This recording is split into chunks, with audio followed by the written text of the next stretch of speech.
Hi hello, ഇന്ന് നമ്മൾ വന്നിരിക്കുന്നത് ഒരു സ്റ്റിച്ചിങ് വീഡിയോയുമായിട്ടാണ്. ഈ കയ്യിലിരിക്കുന്ന സാരി വേറെ ആരുടെയുമല്ല, എൻ്റെ സ്വന്തം കസ്റ്റമറുടെയാണ്. കസ്റ്റമർ ആരാണെന്നല്ലേ? എൻ്റെ നാത്തൂരാണ്. അങ്ങനെ എനിക്കും ഒരു കസ്റ്റമറെ കിട്ടിയിരിക്കുന്നു.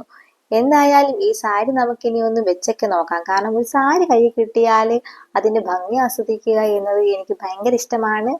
എൻ്റെ ഒരു ഷോകളെ എന്താ ചെയ്യുക. ഇനി ഈ സാരി നമുക്ക് ഈ കൊല്ലത്ത് കാണാൻ കഴിയില്ലല്ലോ. ഇനി എന്തായാലും വെട്ടിയിട്ട് വരാം. കസ്റ്റമർ നാത്തൂനാണെങ്കിലും ഒരുപാട് ഡിമാൻഡുകൾ ഈ സാരിക്ക് തന്നിരുന്നു.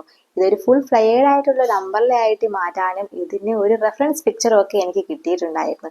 ഏകദേശം അതുപോലെയൊക്കെ കൊണ്ടുവരാൻ വേണ്ടി ഞാൻ ശ്രമിച്ചിട്ടുണ്ട്.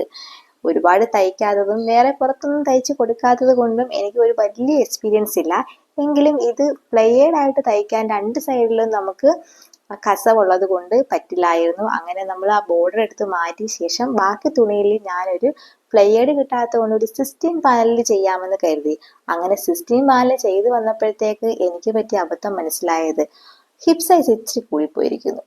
എന്ത് ചെയ്യാം, ഇനി അതിനെ വെട്ടാനും പറ്റില്ല. അങ്ങനെ ഞാൻ 16 പാനൽ മാറ്റി അത് 12 പാനലാക്കി മാറ്റി. കൈയൊക്കെ ഒരു പേപ്പർ വെച്ച് ആദ്യം പേപ്പറിന്റെ ഒരു അളവൊക്കെ വെച്ച് ചെയ്ത് കൊടുത്തു. അളവൊക്കെ കുറച്ച് കൂടിയിട്ടിട്ടുണ്ട്. കാരണം എന്താണെന്നറിയാവോ?